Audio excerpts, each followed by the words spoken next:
Hello everyone and welcome back. Today we'll be going through parts 3, 4, and 5. If you remember last lesson, we learned how to make our player move. Let's drag that over. We did some short animations, learn how to make it run, how to make him look like he's jumping. And we also made it so that when he falls, he isn't running, but he has the jumping animation. Alright, let's continue. Let's go to the next part of the tutorial. And let's read. For now, it's hard to build a large level to explore because the player can quickly go outside the screen. And we can kind of see that here. We see that the camera is currently not really focused on my player, but rather it's just fixed. And we can easily go off screen. So let's add another event to have the camera follow the player. This is the key part for this part.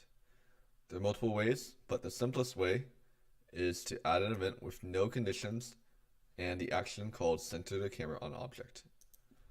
Alright, so do you remember how to add an event? Go to New Scene Events. We go to Add a New Empty Event. We see it appears right here. And no conditions, but we add the action center camera on an object. Alright. So I'm going to assume it's in layers and cameras. Center the camera on an object. And if you didn't know that, you could search camera, and we see it's right here also, and it tells us where to look. Let's click that. Now, do we want to center on the player or the platform? Obviously the player, so let's choose that. Do you want to anticipate the movement? Well, the tutorial says no, but I kind of want to see what it looks like. Alright, and it seems like layer, well, it says default, it's yes by default. So meaning if we didn't select anything, it would be yes. And I think camera number, that's if we have another camera. They leave it blank, let's leave it blank. Alright. So let's see what happens if we try to anticipate. Alright, so we see right here that the camera is now centered on the player.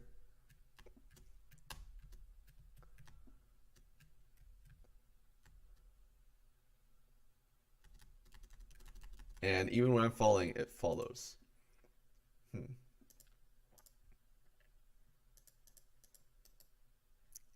How can I change this? Well, we've never really been taught how to change it yet.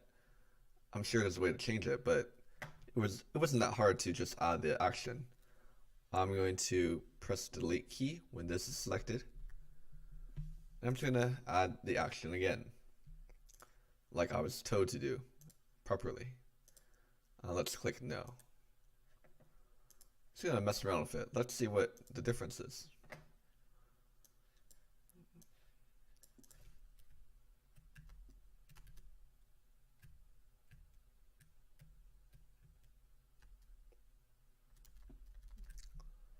There's not much noticeable difference, but I think there was a slight difference in a slight fading of the animation. Of the camera movement, but we don't need to worry about that. Let's move on. Okay, yes, we saw that. That was easy. Yep. There are other actions that can be useful. Actions can be used to change the coordinates of the camera only on the X or Y axis. So if you've ever played the Mario games, well, the camera doesn't really move on a y-axis. It just is a side scroller, essentially. Alright, now I'm going to add a jump through platform. Let's save. Control S. We've saved it. Alright, for now, all the platforms are rock solid. You can't jump on them when a player is below them. We can create new platforms that can be jumped on through them. Create a new sprite object. All right, so let's try to practice what we've learned already. To create an object, we go here, sprite, add an animation. All right, add an animation. Choose an image called bridge logs. So I'm going to go in my resources, bridge logs, and rename it so it's small bridge. And click apply. And there we go, it's right there. Make it a jump through platform. For now, the object is not considered as a platform. Well, let's just try adding it in here for, let's just save it. Let's try running it. What happens if we try to, okay, I can jump through it. Can't jump through that. But I can't really land on it because it's not a platform. So, open the object editor, right click, or click the stacked buttons, edit object, we go to behavior, and we want to click to add a behavior, right? Add a behavior called platform. So we can stand on it with our player. Finally, the type of platform, it's a jump through platform. Everything else looks good. Apply. Save.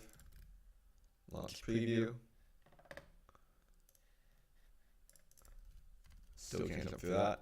Can jump through that. And look, I can land on it now.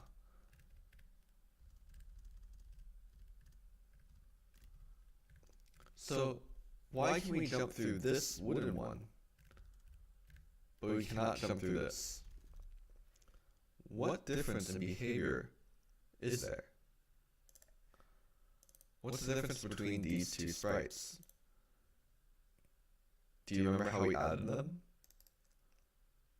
Let's look. Behaviors. It's a platform. It's a platform.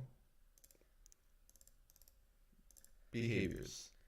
This one is a jump through platform. So you can select through all of them. There's even a ladder option. Might want to toy around with that later. But let's continue. Now, we're going to add background objects. We're in part 4. Alright, so we're going to create bushes and clouds. That was quite simple. Let's add some static objects in the background. Just add some sprites with the images and put them on a scene. Alright, create a sprite object. This should be simple. We know how to do this. Add the bush image. Alright, we've done this many times already. They give the object name bush. Let's call it bush. Let's add another object for the cloud image. Sprite, add animation, choose the cloud animation, cloud 2. Let's call it cloud. Apply. We have them there. And let's add some. Let's put a bush. Oh, that's a weird spot. Let's put it here, here, maybe here. Let's put some clouds in the background. Oh, I can right click and add instance. Got some nice clouds. But if we look, they kind of look like, let's just try playing it. They look like they're the same. Oh, I can hide behind them kind of. And I kind of hide behind the clouds. Not really what I want with these objects. So we're going to put the objects on the scene and change the Z order. Now, if you think about 3 dimensions, we have, in 2 dimensions, we have the X and the Y. And if you think of a graph in Algebra 1, X is typically horizontal. Y is typically vertical. But in 3 dimensions, we have another dimension, and typically we call that Z. And it tells you about it right here. Z order. So let's get to that. If you add objects on a scene, you can see that the player is displayed behind them, correct? Every instance has a property which is called z-order. It's a number, and objects with a higher z-order will be displayed in front of objects with a z-order that is lower. So basically, the lower the z-order, the further away in the background it looks. The higher the z-order, the closer to the foreground it looks. So here, we're going to change the z-order of bushes and clouds to set them to negative. So the player character with a z-order that should be 1 is displayed in front of them. To do this, select the instances on the scene. You can keep pressing Shift on your keyboard to select more than one object. Let's select my player right now. I see the z-order is 1. And let's select all my clouds and bushes.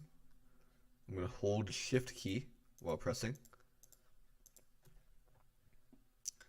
Then change the value on the field z-order in the properties panel on the left. So let's put them to -2. Wow, they're 8 right now. -2. And we now have the visual we want. Let's try saving and running. So I am in front of the bush.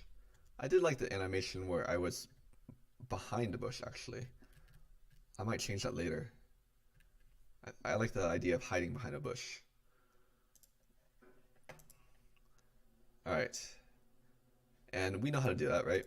We just select all the bushes we want, and we change the z-order. I wonder if I could change the z-order of the object itself. Edit object variables. No. Edit object. Maybe not right here. Maybe we do have to do the instances. Maybe we should toy around with that later. Let's move on. We're almost done. Part 5, last one for the video. Last one for today. So currently we don't have any objective. We just have platforms, we have clouds, we have bushes, but what's the objective? So maybe we should add some coins. So just like we've always done, to add a sprite and animation to give it an image. Actually, let's do it without adding any picture.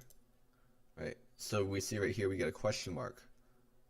And if I put it here, oh, it's a giant red X. So that's what happens if I don't add a image. I wonder what it looks like in the scene.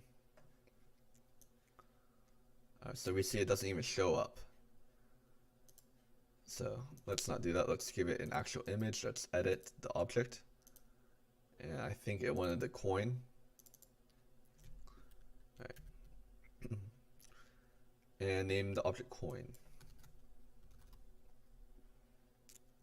Apply. So let's put, oh, and look, it appeared. So let's put several gold coins on the screen.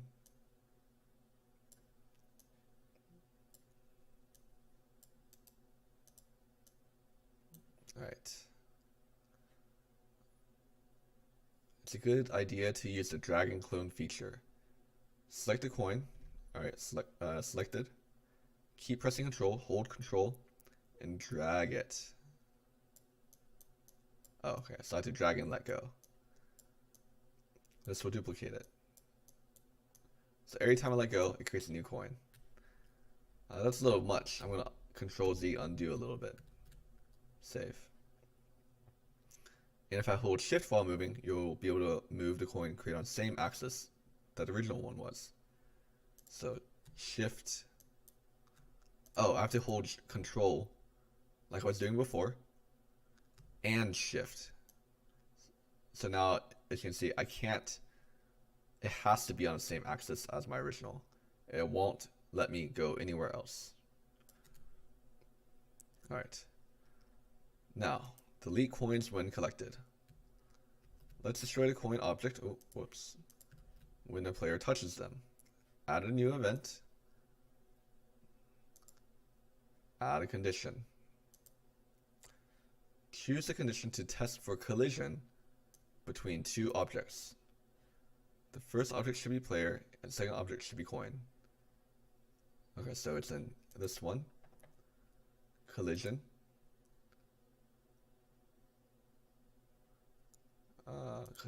Collision. Does that say the same thing? Yes. Alright, so first player, second object is coin. They don't have this one. Touching but not overlapping. Let's default no for now. Let's just select it so we know. Now that's a condition. If the player is touching the coin in collision with a coin, what do we want to do? We want to delete the coin. So delete an object from category common objects, delete. And we want to delete the coin, not the player. So let's make sure we look like this. Awesome. Let's run it. Awesome. Oh, couldn't do it. All right. Let's make it more fun. Let's play a sound. So not only do I want to delete the coin, I also want to play a sound, right? We already have a sound file called coin.wav. I call it wav. It's WAV. All right, so we can add multiple actions to execute to a single event. So right underneath the delete object coin, we see we can keep adding more actions. Same thing right here, we can add more conditions. To play a sound, let's add another action to the event that we used to delete the coins. Click add an action right below the delete object coin. Not this one, this one. And play sound from the audio category. Play a sound. So we want to choose a new audio file, and it should be in the resources that we downloaded. Here we go. Alright. Awesome. So it seems like leave the other parameters as they are. Don't repeat. Volume at 100. Default speed for sound. And let's do it. Let's preview it.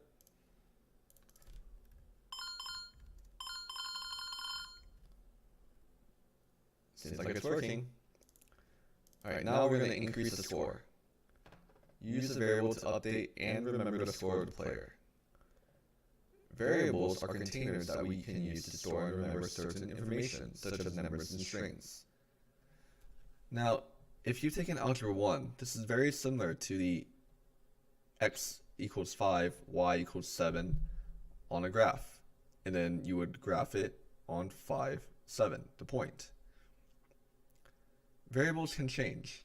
And in this example, we're going to use a variable to hold the value of the score.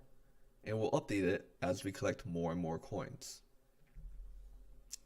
So, here are definitions of the different types of variables in GDevelop. And this time, we're going to use a scene variable, and we are going to call it score. So how do we add that scene variable? Let's add an action in the latest event we've made. The latest event was this one, the coin one. Add an action. Choose action, variables, right here. Value of a variable. I don't see value of a variable. But I do see that it says modify the value of a scene variable, and this says value of a scene variable, so I'm going to just try it out. Let's see. Yes, this is the one they want. So what do I want to change? I want to change the score. So let's write score, and let's write, we want to add to it, and for each coin we want to add 100 points, or a value of 100. So in GDevelop, we do not need to declare variables before using them. We can use any variable without declaring it by just naming it in an action or condition, which is what we're doing here. In case we are using an action on a variable that is not declared, GDevelop will create it automatically for us. Oh, that's nice.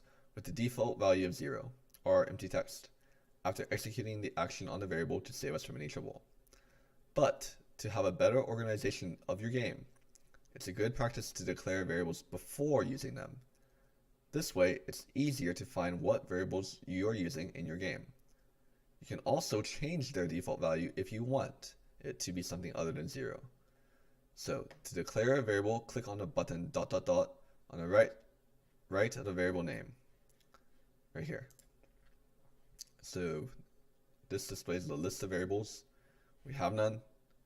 It's empty. So we click on the plus button to add a variable. Enter score as the name. I don't know. My thing looks different. And I put 0. What's that? If I click, does it do anything? No? Alright, let's just click apply. Alright. It's entirely optional, only good practice. I would say you should do this. There are a lot of things in life that are optional, but it's recommended to do so. So let's make sure we always declare the variables first. Alright, click OK. Now, if I was to run this game after saving it,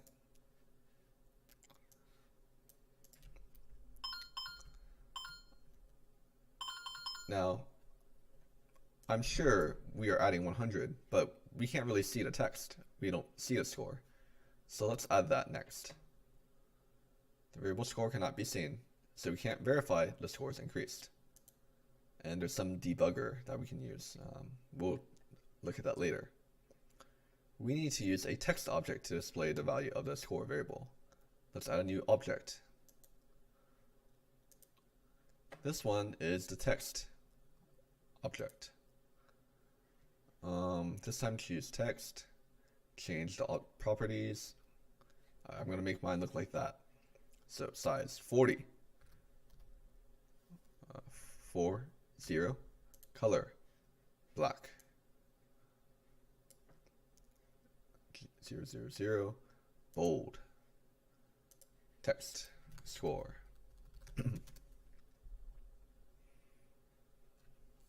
And apply. Alright, so they named their object score even though it wasn't in their instructions. So let's right click that, edit, score, and drag it on. Alright, save. And now we're going to change the text layer. You can see that the score text is displayed with the rest of the objects and the position is not fixed on screen. Let's run it to see. I don't see my score. Oh, it's up there. So, yeah, it doesn't follow. We're going to solve this by using a layer on top of the base layer. Open the layer editor. So look for this button. I found it. Oh, click it. And right now we only have the base layer. So click on the plus button to add a layer. Enter UI, user interface. Alright. Finally, move the text object to this new layer by selecting the text instance on the scene. So this is the text instance. And in the properties on left, select UI layer. Where is that? Oh, layer. I'm going to select UI. Alright, so I have layers right here. Choosing my UI layer. Make sure that the object is displayed somewhere visible on the screen. For example, put in top left. I'm ahead of the game. The black rectangle on the scene editor represents the size of the window. Alright, let's just try it. Save.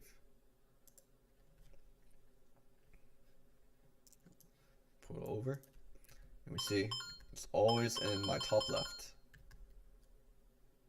even if I fall. But it doesn't have the updated score, so let's add that. To display it, we need to display the value, add a new event. This event will not have any condition, meaning the action is going to be executed every single time a frame of the game is rendered, about 60 FPS.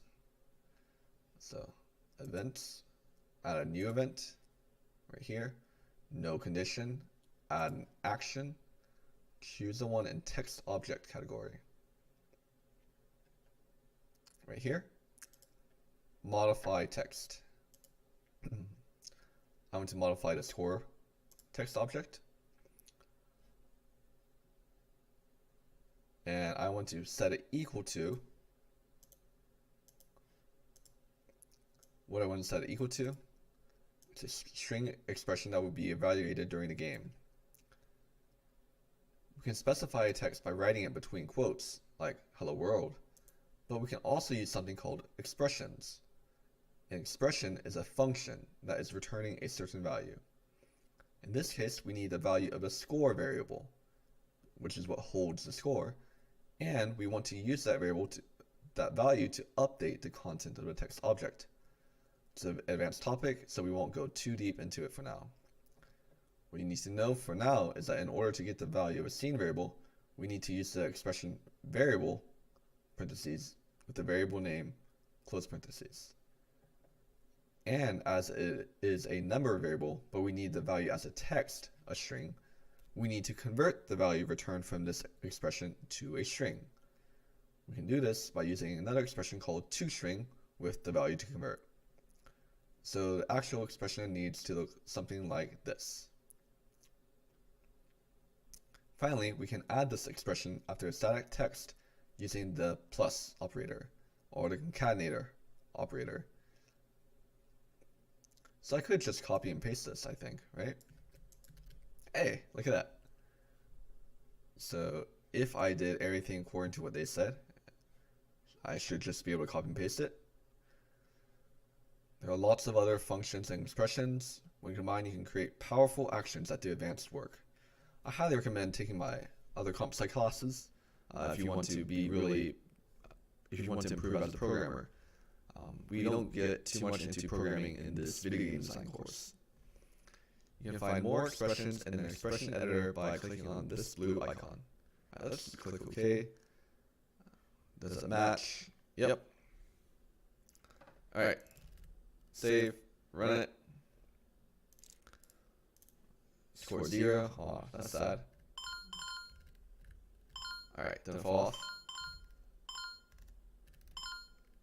Wait.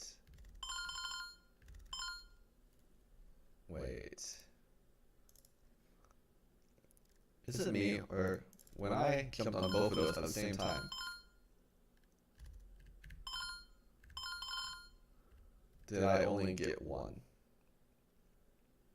But it's making sure that collecting 2 coins at the same time works. If you collect 2 coins at the exact same time, the score is only increased once. Okay, that's what I saw. The fix is easy. We're going to use an event called for each object. What we will do is tell the engine that for every single coin that was collected, add 100. To start, click the plus button in the toolbar of the events editor. Look for this. You did it. Alright, let's click that. And for each object,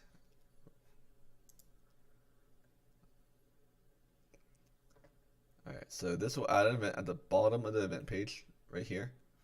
Drag it up and make it a sub-event of the player collision with the coin. Player collision with the coin. I'm going to drag this and make it a sub-event. Notice how it's inside. This is a sub-event of this. So click to choose an object and choose the coin object.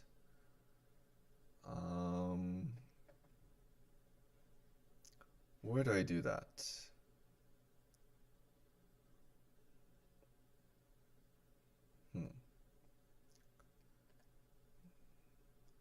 Click to choose an object and choose the coin object. Oh, I see. So repeat for each coin object. So I guess I click here. And coin object. Alright, so repeat for each coin object. What I want to do, let's move the actions down to the sub event. So I want to move these actions down to here, so that the actions will be repeated for each coin that is picked by conditions. Hover over the first action, right click it and cut it. Right click, cut.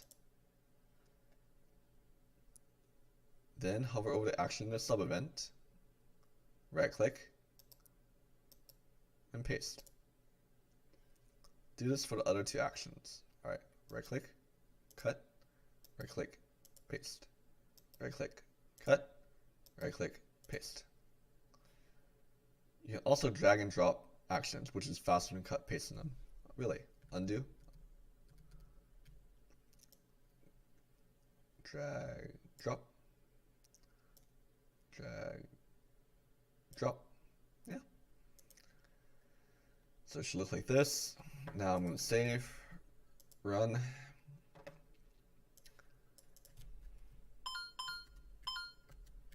Oh, alright, I saw an update for both.